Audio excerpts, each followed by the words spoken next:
नमस्कार दोस्तों, welcome to Panaji education. आप सभी का पेनजी एजुकेशन में स्वागत है।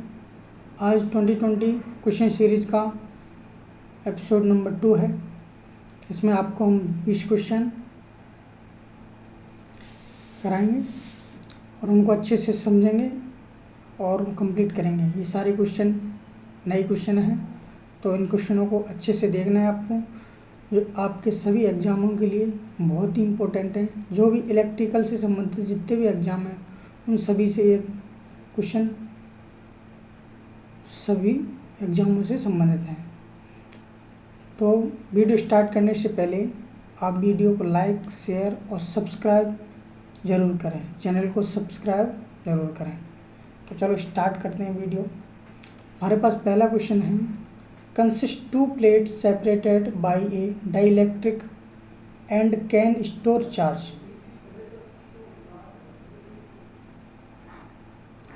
दो प्लेटों इनके बीच में कोई डाइलेक्ट्रिक है, तो इसको क्या बोलते हैं हम? इसको बोलते हैं हम कैपेसिटर। कैपेसिटर क्या है? ये कैपेसिटर क्या करता है?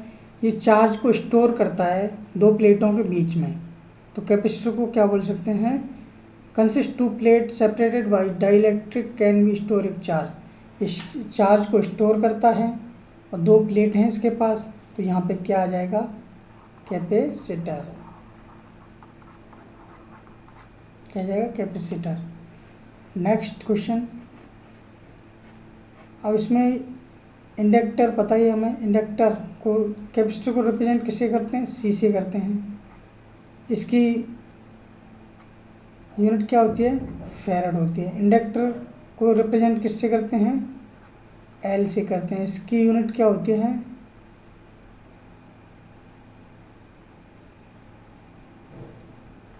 हेनरी होती है। ट्रांजिस्टर, रिले या आगे नेक्स्ट बताते हैं आप। नेक्स्ट क्वेश्चन पे चलते हैं। Flow of electron in the circuit constitutes, यानी कि इलेक्ट्रॉन के किसी भी सर्किट में इलेक्ट्रॉन का फ्लो क्या कहलाता है? कोई भी सर्किट है उसमें जो इलेक्ट्रॉन फ्लो होते हैं, वो इलेक्ट्रॉन फ्लो क्या करते हैं? ये होते हैं एन इलेक्ट्रिकल चार्ज। यानी कि कोई भी सर्किट है उसमें इलेक्ट्रॉन का फ्लो होता है, वो किस कारण होता है? उस इलेक्ट्रॉन के फ्लो से क्या होता है? ये इलेक्ट्रिकल करंट होता है। हमेशा याद रखना, जिस डायरेक्शन में इलेक्ट्रॉन का फ्लो होगा, जिस डायरेक्शन में इलेक्ट्रॉन अगर इस साइड में जा रहे हैं इलेक्ट्रॉन का फ्लो, तो करंट की डायरेक्शन हमेशा अपोजिट होती है। करंट इस साइड में फ्लो करता है, तो इलेक्ट्रॉन के हमेशा अपोजिट साइड में करंट फ्लो होता है। जबकि जो होल होते हैं, होल के हमेशा सेम डायरेक्शन में करंट फ्लो होता है। जिस डायरेक्शन में होल होता है उस डायरेक्शन में करंट फ्लो होता है, जबकि इलेक्ट्रॉन की अपोजिट साइड में करंट फ्लो होता है। ठीक है, नेक्स्ट क्वेश्चन में चलते हैं। If two register of the 10 ohm and 10 ohm are connected in parallel, the equivalent resistance is 15 ohm, 100 ohm, 5 ohm, 1 ohm। दो रजिस्टर हैं, तो सबसे पहले हम इसका सर्किट ड्रॉ करेंगे। दो रजिस्टर हैं हमारे पास, ये रजिस्टर है हमारे पास, दो रजिस्टर, इनकी वैल्यू दे रखी है 10 ओम, 10 ओम। ये ओम का सिग्नल है। अब हमें क्या निकालना है? आर इक्विवेलेंट निकालना है। कितना तक क्या निकालना है? आर इक्विवेलेंट निकालना है। तो हमें पता है पैरेलल में फॉर्मूला क्या होता है? 1/R equivalent 1/R1 plus 1/R2। Formula में पुट कर देते हैं। 1/10 प्लस 1/10, ये क्या आ जाएगा? आर इक्विवेलेंट बराबर क्या आ जाएगा? 10 112। तो आर इक्विवेलेंट बराबर क्या आ जाएगा? हाँ, आर इक्विवेलेंट इधर से रहेगा 10/2, यानी कि 5 ओम। क्या आ गया? 5 ओम आ गया। इसका आंसर क्या हो जाएगा? 5 ओम। अब इसको हम डायरेक्ट भी कर सकते हैं।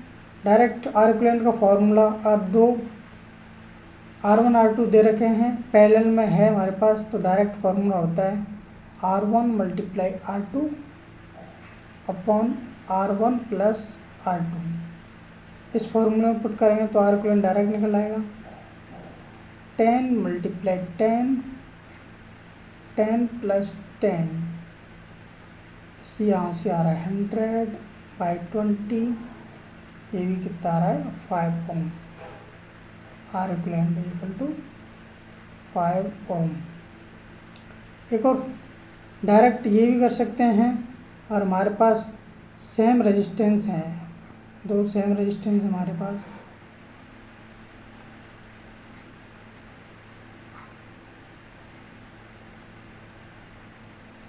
टेन ओम 10 ओम सेम रेजिस्टेंस है। तो हम देखते हैं कितनी पैरेलल है 1 2, तो जितना रेजिस्टेंस है, जितनी पैरेलल हमारे पास पैरेलल, जितने पैरेलल रेजिस्टेंस है उसका डिवाइड कर देते हैं, तो हम ऐसे डायरेक्ट भी निकाल सकते हैं। अगर सेम है, अगर रेजिस्टेंस सेम है हमारे पास, तो हम सीधा पैरेलल पाथ कितने हैं हमारे पास 1 2, सीधा हम जितने पैरेलल पाथ हैं उसका सीधा भाग दे देते हैं। अगर ये रेजिस्टेंस सभी में सेम है तो ये आ जाए 10/2 यानी कि 5 ओम। तो आप किसी भी या तो ये फॉर्मूला डायरेक्ट लगा दो 1 अपॉन आर इक्विवेलेंट, और 1 upon R equivalent equal to 1 upon R1 plus 1 upon R2, इससे निकाल सकते हो आर इक्विवेलेंट,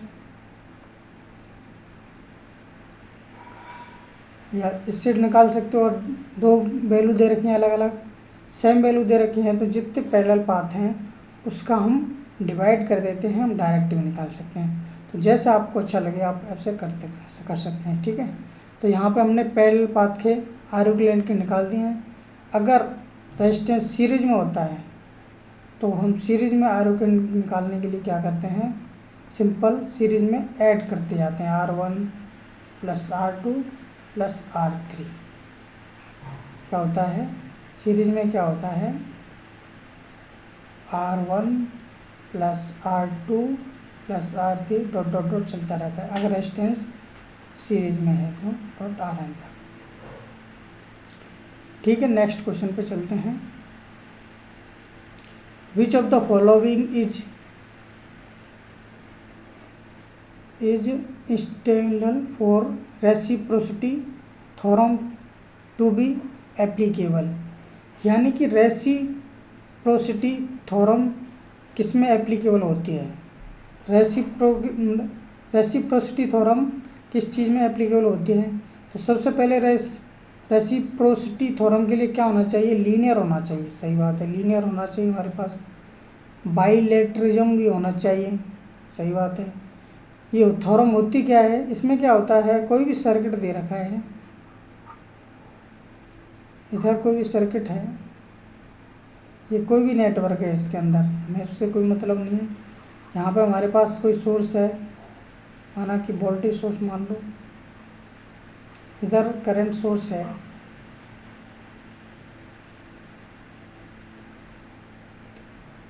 तो रेसिप्रोसिटी थ्योरम में क्या होता है, और वी अपॉन आई का रेशो हमेशा, और यही नेटवर्क से हम इंटरचेंज कर देते हैं, इधर आई कर देते हैं, इधर वी कर देते हैं।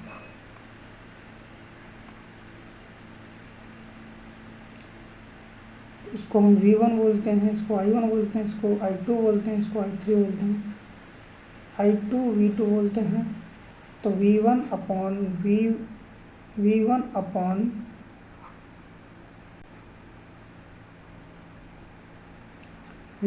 I1 बराबर होता है V2 अपॉन I2। क्या होता है, V1 अपॉन I1 बराबर V2 अपॉन I2। तो ये रेसिप्रोसिटी थ्योरम होती है। ये लीनियर भी होनी चाहिए, बाइलेटरिज्म में होनी चाहिए, कोई इनिशियल हिस्ट्री भी नहीं, नो इनिशियल हिस्ट्री, कोई भी नो इनिशियल हिस्ट्री में होनी चाहिए। तो इसका आंसर क्या हो जाएगा, ऑल ऑफ दीज, ये सारी चीज़ सही है, ठीक है। लीनियरिटी होना चाहिए, लीनियर होनी चाहिए सर्किट, बाइलेटरिज्म होना चाहिए, नो इनिशियल हिस्ट्री होनी चाहिए। ठीक है, तो ये रेसिप्रोसिटी थ्योरम के लिए एप्लीकेबल तीनों चीज़ें, linear, bilateralism, no initial history. Next question पे चलते हैं। एक current of the 5 ampere flow is through a conductor against a potential difference of 200 volt, the power dissipate will be. यहाँ पे पावर पूछी है, हमारे पास पावर निकालनी है हमें। हमारे पास करंट दे रखा है 5 एम्पियर, वोल्टेज दे रखा है 200 वोल्ट। पावर का फॉर्मूला हमें पता है क्या होता है, एक तो होता है V²/R, एक पावर का फॉर्मूला होता है I²/R, एक और पावर का फॉर्मूला क्या होता है V×I। तो हमें जो चीज़ हमारे पास अब अवेलेबल है, और V² और R है हमारे पास, V और R है तो हम ये वाला फॉर्मूला यूज करते हैं। अगर हमारे पास I और R है तो हम ये वाला फॉर्मूला लगाते हैं पावर के लिए। अगर हमारे पास V और I है तो हम ये वाला फॉर्मूला यूज करते हैं पावर के लिए। हमारे पास यहाँ पे V है, I है, यानी कि 5 एम्पियर का करंट है, 200 वोल्टेज का वोल्टेज सोर्स है, पोटेंशियल डिफरेंस वोल्टेज सोर्स है। तो हम पावर निकाल सकते हैं डायरेक्ट। कितने हमारे पास 5 × 200, तो ये हो जाएगा 1000। पावर की यूनिट क्या होती है, वाट। ठीक है, क्या होती है, वाट। तो 1000 वाट कौन सा है, पहला ये ऑप्शन A4, दूसरा 1100, 2100। तो ऑप्शन पहला कौन सा सही है हमारे पास, 1000 वाट। चलो नेक्स्ट क्वेश्चन पे चलते हैं। Energy in the unit of consume by a heater operating 1000 watt by operating it for a period of 2 hour. Energy हमें यूनिट में निकालनी है। एनर्जी में किस में निकालनी है, यूनिट में निकालनी है। यूनिट का मतलब क्या होता है, 1 यूनिट। 1 यूनिट बराबर क्या होता है, 1000 किलोवाट आवर। 1 किलोवाट आवर को हम क्या बोलते हैं, 1 यूनिट बोलते हैं। और वो एनर्जी हमें निकालनी है। एनर्जी बराबर पता होता है हमें, क्या होता है, किलोवाट VI एंड T होता है। ठीक है, किलोवाट आवर एनर्जी पता होता है हमें क्या होती है, एनर्जी यूनिट क्या होती है, किलोवाट आवर। V×I इंटू यानी वाट इंटू टाइम।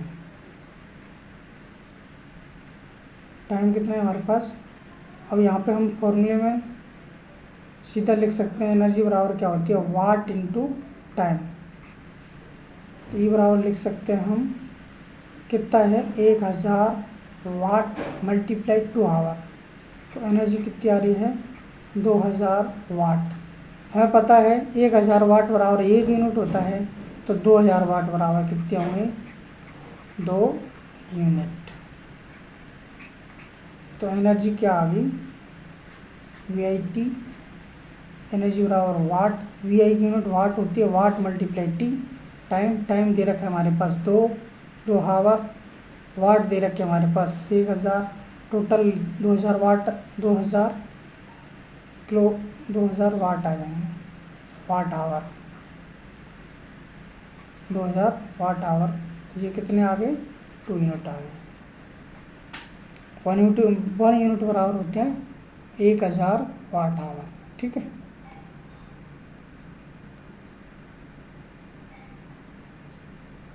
एक 1000 वाट आवर क्या होते हैं, 1000 वाट आवर। नेक्स्ट क्वेश्चन पे चलते हैं। तो इसका आंसर क्या हो जाएगा, 1.5 unit, 2 unit, 2.5 unit, 4 unit. Answer हो जाएगा 2 यूनिट। ठीक है ना, सिंपल सा है। हमें सिर्फ क्या करना है, हमें पता है एनर्जी यूनिट 1 यूनिट बराबर 1000 वाट आवर होता है, ठीक है। एनर्जी बराबर V इंटू आई इंटू टी होता है। ये बराबर क्या हो जाएगा, वाट इंटू टाइम हो जाएगा। वाट कितना है हमारे पास 1000, 2 आवर टाइम है, 2000 वाट आवर कितना हो गया 2 यूनिट, यानी ए 1 यूनिट बराबर 1000 वाट। ओके, नेक्स्ट क्वेश्चन, यानी कि इसको ऐसे भी लिख सकते हैं, 1 यूनिट बराबर होता है 1 किलो वाट आवर, ठीक है, 1 किलो वाट आवर। तो इसको हम ऐसे भी लिख सकते हैं 1 यूनिट इक्वल टू होते हैं 1000 वाट आवर, ठीक है। तो 2 यूनिट बराबर 2000 वाट आवर, तो ये कितना आ गया 2 यूनिट, इसका आंसर आ गया, ठीक है। Next, the resistance R1 and R2 are connected in parallel. तो रेजिस्टेंस है R1 R2 पैरेलल में कनेक्टेड, ठीक है। The ratio of the values of resistance R1 R2 is 4:1 है, यानी दो रेजिस्टेंस है उनकी पैरेलल में कनेक्ट है, ठीक है। उनकी वैल्यू का रेशो है R1 R2 की 4:1। The current in R1 R2, हमें करंट निकालना है R1 R2 में। तो सबसे पहले हम क्या बनाएंगे, सर्किट बनाएंगे।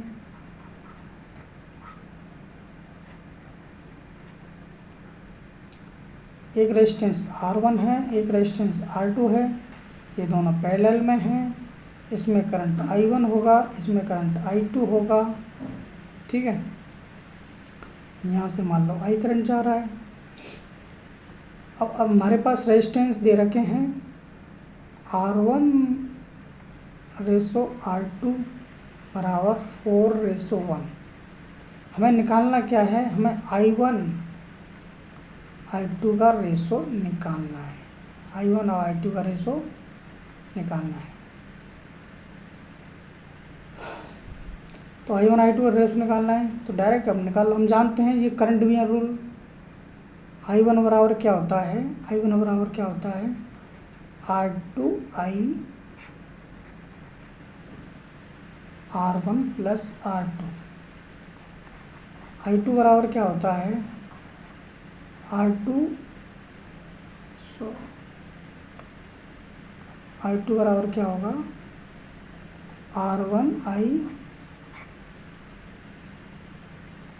R1 plus R2। हमें रेशो निकालना है I1 I2 का, ठीक है। यहाँ पर पुट कर देते हैं value, I1 upon I2। R2 की वैल्यू कितनी हो 1 मल्टीप्लाई I 1x मान लो इसको,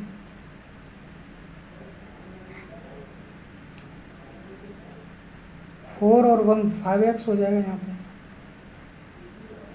अपॉन R1 कितना है 4x multiply I upon 5x। 5x गया, I से I गया, x से x गया, तो ये क्या आ गया I1 अनुपात I2 बराबर क्या आ जाएगा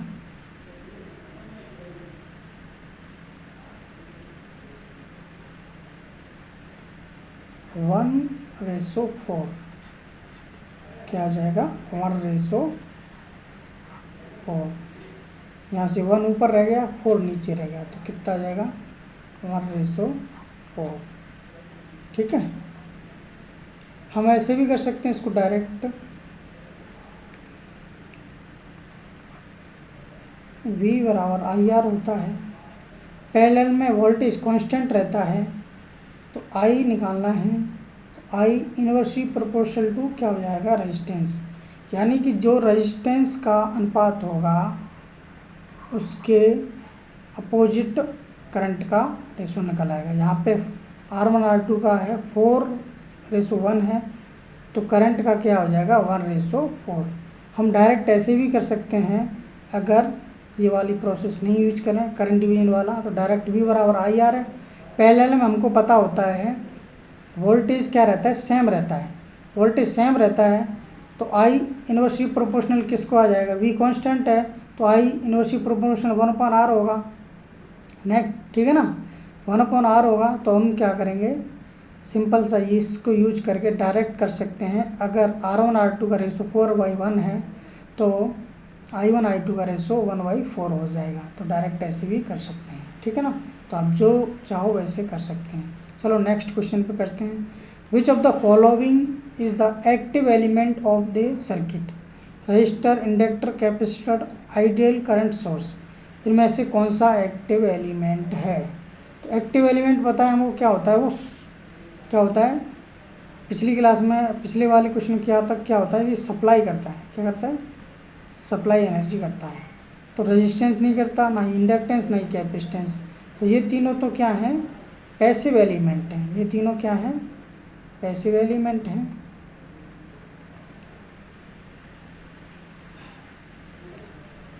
आइडियल करंट सोर्स और आइडियल वोल्टेज सोर्स, ये दोनों क्या हैं, एक्टिव एलिमेंट है, ठीक है ना। आइडियल करंट सोर्स और आइडियल वोल्टेज सोर्स दोनों क्या हैं, एक्टिव एलिमेंट हैं, ठीक है ना। नेक्स्ट क्वेश्चन पे चलते हैं। To neglect a voltage source the terminal across the source are. To neglect a voltage source the terminal across the, माना कि कोई वोल्टेज सोर्स लगा हुआ है यहाँ पे,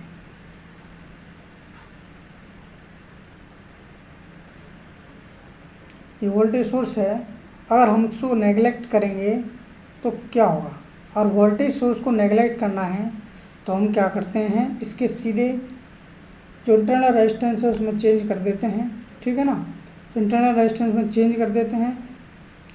तो किसी भी वोल्टेज सोर्स को नेगलेक्ट करना है तो वहाँ से क्या हो जाता है, वो शॉर्ट सर्किट हो जाता है। यानी कि VT बराबर क्या हो जाएगा, 0 हो जाएगा।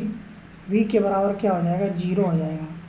V 0 कब होगा, जब ये टर्मिनल क्या हो जाएगा, शॉर्ट सर्किट। क्या हो जाएगा, शॉर्ट सर्किट, ठीक है। तो open circuit, short circuit, replace by same resistance, replace by capacitance. To neglect a voltage source the terminal across the source are, क्या होगा, शॉर्ट सर्किट। नेगलेक्ट करने के लिए सिर्फ सिंपल सा है, वी को हमें 0 करना होता है। वी 0 करने कब हो सकता है, जब दोनों टर्मिनल को हमें क्या कर देते हैं, शॉर्ट कर देंगे तो वी नेगलेक्ट हो जाएगा। यहाँ पे वी की वैल्यू क्या है, 0, देन ये क्या हो जाएगा, शॉर्ट सर्किट, ठीक है ना। नेक्स्ट कर चलते हैं नेक्स्ट क्वेश्चन पे। A voltage of the 100 volt is applied to a circuit of resistance 10 ohm. The power dissipated by the resistance will be. Power निकालने हैं, एक वोल्टेज सोर्स दे रखा है हमारे पास, इसका नाम 100 वोल्ट का 100 वोल्ट का वोल्टेज सोर्स है। रेजिस्टेंस की वैल्यू 10 ओम है। The power dissipates by the resistance will be. Power निकालनी है हमें, पावर क्या होगी, अब यहाँ पे वैल्यू दे रखी है V²/R। पावर के हमने 3 फॉर्मूले बचे हैं, पढ़े थे। पावर बराबर V²/R, I² एंड P बराबर V × I। पावर की यूनिट क्या होती है, वाट। तो यहाँ पे क्या दे रखा है हमारे पास, वोल्टेज दे रखा है 100 × 100/R की वैल्यू 10। तो ये क्या आ जाएगा, P बराबर 100 वाट, 1000 वाट, 100, 500, 1000, 150, 1500 वाट। तो ये हो जाएगा 1000 वाट, ठीक है ना। पावर की will be 1000 watt. Power dissipate in the resistance. Next question पे, अगर आप क्वेश्चन अच्छे से समझ में आ रहे हैं तो वीडियो को, इस क्लास को, इस चैनल को सब्सक्राइब करें, वीडियो को लाइक करें, शेयर करें और अपने दोस्तों को शेयर करें, ठीक है। और इस चैनल को सब्सक्राइब ज़रूर करें। 10 क्वेश्चन हो गए हैं, अब नेक्स्ट 10 क्वेश्चन आने वाले हैं, तो अच्छे से देखना है, सारे क्वेश्चन नए हैं, ठीक है ना। और सारे क्वेश्चन बहुत ही अच्छे हैं। The value of the temperature coefficient of the resistance of the given of the conductor. The value of the temperature coefficient, the value of the temperature coefficient of the resistance the given of conductor is the different at different given temperature, is the same at different given temperature, is increase at temperature increase, remaining always constant। Temperature coefficient की value क्या होती है अगर temperature को कम ज़्यादा करते हैं। हमें पता है रेजिस्टेंस आर टी बराबर क्या होता है, R naught 1 plus alpha delta T.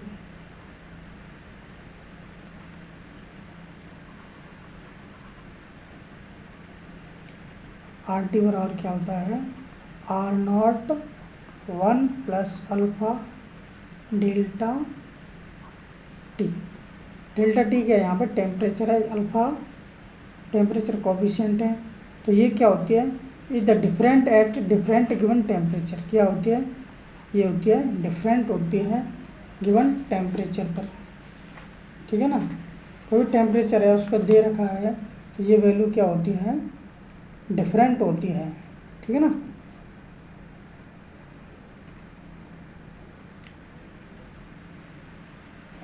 Is different at the different temperature coefficient. और डायरेक्ट अल्फा टी निकालना है तो हम ऐसे भी लिख सकते हैं, अल्फा टी बराबर क्या होता है, 1/t प्लस 1/अल्फा नॉट। ठीक है ना, तो ये वैल्यू हर जितने भी टेम्परेचर वेरिएशन होता है उस पर टेम्परेचर कोफिशिएंट की वैल्यू डिफरेंट होती है। ठीक है, next, the condition for the Ohm's law is that.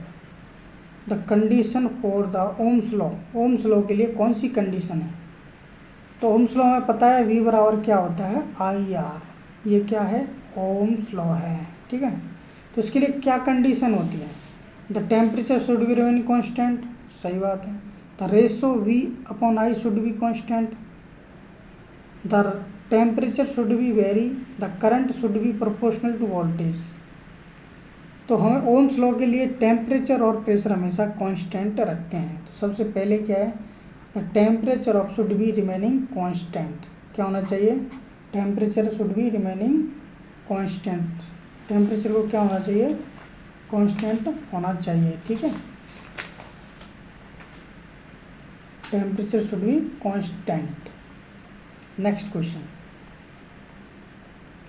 in a parallel circuit the potential difference across the resistance। in a parallel circuit the potential difference across the, कोई भी circuit दे रखा है और वो पैरेलल है, कोई भी सर्किट दे रखा है पैरेलल है, R1 R2 Rn, तो इसमें पूछ रहा है पोटेंशियल डिफरेंस, यानी वोल्टेज की वैल्यू पैरेलल सर्किट में हमेशा क्या रहती है, वोल्टेज की वैल्यू हमेशा क्या रहेगी, V1 V2 V3 Vn। ये हमेशा क्या रहेगी, सेम रहेगी। वोल्टेज की वैल्यू हमेशा क्या रहेगी, सेम रहेगी। ठीक है ना, नेक्स्ट तो कौन सा आ जाएगा, इस ऑलवेज कांस्टेंट। पैरेलल सर्किट में वोल्टेज हमेशा, पोटेंशियल डिफरेंस हमेशा क्या रहेगा, सेम रहेगा। सीरीज में वोल्टेज डिफरेंस चेंज होता है, जबकि पैरेलल में वोल्टेज पोटेंशियल डिफरेंस हमेशा क्या रहेगा, कांस्टेंट रहेगा। ठीक है ना, इस वोल्टेज की वैल्यू हमेशा V रहेगी, ऑलवेज कांस्टेंट रहेगा पैरेलल सर्किट में। What is the electromotive force. Electromotive force क्या होता है, what is the electromotive force, उसको हम EMF बोलते हैं। इसकी यूनिट वोल्ट होती है। क्या होती है, वोल्ट होती है। तो ये क्या होता है, the torque produce by the a motor, the force experience by an electromagnetic, the force with the current, the force with the current carrying conductor attract और repulse each other, the voltage produce by the voltage source. तो ये क्या होता है, जब voltage होता है, voltage produce by the voltage source. तो इलेक्ट्रोमोटिव फोर्स क्या होता है, the voltage produce by the voltage source, ना कि फोर्स। ये कोई फोर्स नहीं होता है, ये क्या होता है, वोल्टेज होता है ये वोल्टेज होता है जो प्रोड्यूस होता है वोल्टेज सोर्स के द्वारा, इसको हम क्या बोलते हैं, ईएमएफ इलेक्ट्रोमोटिव फोर्स बोलते हैं, जिसकी यूनिट क्या होती है, वोल्ट होती है। तो ऐसा कभी क्वेश्चनों में दे देते हैं तो कंफ्यूज हो जाते हैं, जबकि ये कभी फोर्स नहीं होता, ये क्या है, वोल्टेज होता है, तो वोल्टेज प्रोड्यूस करता है। ठीक है, नेक्स्ट क्वेश्चन पे चलते हैं। For the 1.5 cell are connected in parallel the output voltage is, यहाँ पे बोल रहा है 4, यानी कि चार सेल कनेक्टेड हैं, 4 सेल किस में कनेक्टेड हैं, 4 सेल कनेक्टेड हमारे पास पैरेलल में कनेक्टेड हैं। 4 सेल किस में कनेक्टेड हैं, पैरेलल में कनेक्टेड हैं, 1.5 वोल्ट के। टोटल वोल्टेज क्या होगा, तो पैरेलल में वोल्टेज हमेशा क्या रहेगा, सेम ही रहेगा। कितना रहेगा, 1.5 वोल्ट। ठीक है ना, कितना रहेगा, 1.5 वोल्ट। पैरेलल में वोल्टेज की वैल्यू हमेशा सेम रहती है, क्या रहती है, हमेशा सेम रहती है। ठीक है, तो इसका आंसर क्या हो जाएगा, 1.5 volt. Next question, which of the following is active element of the circuit. Active element क्या होता है, हमने अभी बताया था, और वोल्टेज सोर्स था, यहाँ पे आइडियल करंट सोर्स। तो एक्टिव एलिमेंट क्या होगा, आइडियल करंट सोर्स। ये तीनों क्या होते हैं, passive element. Next question, cell are connected in series in order to. अगर हम सेलों को सीरीज में कनेक्ट करेंगे तो क्या करेंगे, सेलों को सीरीज में कनेक्ट करेंगे तो ये क्या करेंगे, सीरीज में कनेक्ट करेंगे तो ये हमेशा क्या करेंगे, increase the voltage rating. Parallel में तो वोल्टेज रेटिंग सेम रहती है, सीरीज में क्या करेंगे, ये इंक्रीज करेंगे voltage rating. Cell are connected in series in order to increase the voltage rating. ठीक है ना। Which of the following not non linear circuit element, which of the following is non linear, इनमें से कौन सा non linear circuit element नहीं है। तो डायोड नॉन लीनियर है, ट्रांजिस्टर भी नॉन लीनियर है, हीटर कॉइल में क्या होता है, रेजिस्टेंस की बनी होती है, किसकी होती है, एक रजिस्टर होता है, तो ये क्या है, ये लीनियर होता है, ये क्या होता है, लीनियर होता है। तो यहाँ पे क्या पूछा है, नॉट ए नॉन लीनियर, तो हमें क्वेश्चन को आराम से पढ़ना चाहिए। विच of the following is not a non linear circuit element, तो यहाँ पे क्या हो जाएगा, हीटर कॉइल, ये किसकी बनी, रजिस्टर होता है, तो ये क्या है, लीनियर होती है। ठीक है, इसका आंसर हो जाएगा c. Next question, for the same peak value of the voltage which wave form have the least RMS value निकालने में क्या है, आरएमएस सबसे कम आरएमएस किसकी है। साइन वेव की हमें पता होता है, वीएम बराबर क्या होता है, RMS V RMS. Sine wave की क्या होती है, वीएम बाई √2। ट्रायंगुलर वेव की आरएमएस क्या होती है, आरएमएस की फुल फॉर्म होती है रूट मीन स्क्वायर, क्या होती है, रूट मीन स्क्वायर, इसकी होती है वीएम बाई √3। स्क्वायर वेव की होती है वीएम, आरएमएस क्या होती है, वीएम स्क्वायर वेव की। तो सबसे कम किसकी होती है, सबसे कम किसकी होगी, जिसमें सबसे ज़्यादा भाग होगा, तो वीएम बाई √3 ये सबसे कम है। तो ट्रायंगल वेव की आरएमएस सबसे कम होती है, और सबसे मैक्सिमम किसकी होती है, स्क्वायर वेव की। स्क्वायर वेव की कितनी होगी, वीएम ही रहेगी। ठीक है ना। सबसे कम किसकी है, वीएम बाई √3 ट्रायंगुलर वेव की। तो यहाँ पे क्या पूछा है, least RMS for the same peak value of voltage which wave form have the least RMS is triangular wave. ठीक है ना। तो आगे क्वेश्चन, तो साइन वेव की वीएम बाई √2 होती है, ट्रायंगुलर वेव की होती है वीएम बाई √3, स्क्वायर वेव की वी आर एम एस बराबर वीएम। तो सबसे कम होती है ट्रायंगुलर वेव की, और सबसे ज़्यादा किसकी होती है, स्क्वायर वेव की। नेक्स्ट क्वेश्चन, ये लास्ट क्वेश्चन है, और क्वेश्चन आपको अच्छे से समझ में आ रहे हैं, एक्सप्लेन हो रहे हैं, तो वीडियो को लाइक शेयर और सब्सक्राइब जरूर करें। ठीक है, चलो इस क्वेश्चन पर चलते हैं। 2 incandescent lamp bulb 40 watt and 60 watt rating are connected in series across the main power supply. दो बल्ब किस में लगे हुए हैं, सीरीज में दो बल्ब लगे हुए हैं, एक 40 वाट का है, एक 60 वाट का है। कनेक्टेड है मेन सप्लाई, ये मेन सप्लाई से कनेक्टेड हैं, मेन सप्लाई से कनेक्टेड हैं। अब तो यहाँ पे क्या पूछ रहा है, then the bulb together consume 100 watt. दोनों बल्ब कंज्यूम होते हैं 100 वाट, देखते हैं। The bulb together consume 50 watt, देखते हैं। The bulb 60 watt bulb glow brighter, the 40 watt bulb glow brighter. तो हम जानते हैं पावर बराबर क्या होता है, V²/R। तो R1 इसका R1 है, ये R2 है। R1 बराबर क्या हो जाएगा, V²। यहाँ वोल्टेज सोर्स लगा हुआ है, पावर R1 में कितनी हो जाएगी 40, R2 V² अपन यहाँ पे कितनी हो जाएगी 60। हमें पता है R1 क्या है, बड़ा है। R1 is greater than R2। तो पावर ग्लो हम जानते हैं क्या होता है, ग्लो कब होगी, जितना ज़्यादा रेजिस्टेंस होगा उतनी ज़्यादा हीट प्रोड्यूस होगी, I²R। जितनी ज़्यादा हीट प्रोड्यूस होगी उतना ज़्यादा बल्ब ग्लो करेगा। तो जिस बल्ब का रेजिस्टेंस ज़्यादा होगा, जिस बल्ब का रेजिस्टेंस सब ज़्यादा होगा वो ग्लो भी ज़्यादा करेगा। तो 40 वाट का बल्ब क्या है, इसका रेजिस्टेंस ज़्यादा है कंपेयर टू 60 वाट के बल्ब से। देन 40 वाट का बल्ब सीरीज में ग्लो ज़्यादा करेगा, ठीक है ना। 40 वाट का बल्ब सीरीज में क्या करेगा, ग्लो ज़्यादा करेगा, ठीक है। तो इसका आंसर क्या हो जाएगा, 40 watt bulb glow brighter then, ठीक है। तो आंसर हो जाएगा डी।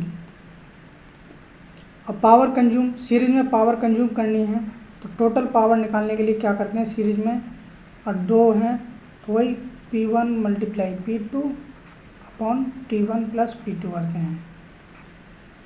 और पैरेलल में होता है तो टोटल पावर क्या होती है, सिर्फ सिंपल P1 + P2 हो जाती है। तो यहाँ पे सीरीज पैरेलल होता तो 100 वाट हो जाती, जबकि ये क्या है सीरीज में, ये आंसर नहीं होगा, ये तो होगा ही नहीं। 40 वाट 60 से ज़्यादा कौन ग्लो कर रहा है, 40 वाट वाला सीरीज में, ठीक है। इसका आंसर हो जाएगा 40 वाट बल्ब ग्लोअर ब्राइटर, ठीक है। तो यहाँ पे हमारे 20 क्वेश्चन ख़त्म होते हैं। अगर आपको क्वेश्चन अच्छे से समझ में आ रहे हैं तो वीडियो को लाइक, शेयर और चैनल को सब्सक्राइब ज़रूर करना है। ऐसे ही आपके लिए डेली क्वेश्चन आएंगे जो आपके इलेक्ट्रिकल से रिलेटेड जितने भी एग्ज़ाम हैं उन सभी के लिए बहुत ही इम्पोर्टेंट हैं, ठीक है। तो वीडियो को लाइक, शेयर और सब्सक्राइब ज़रूर करें। Thank you. वीडियो को लाइक करना है, आपको शेयर करना है और चैनल को सब्सक्राइब ज़रूर करना है, ठीक है ना। सब्सक्राइब ज़रूर करना है ताकि आपको जो भी नई वीडियो आएंगे, नए क्वेश्चन आएंगे, नई क्लास आएंगी, आप सबसे पहले आप देख पाओ, ठीक है। Thank you.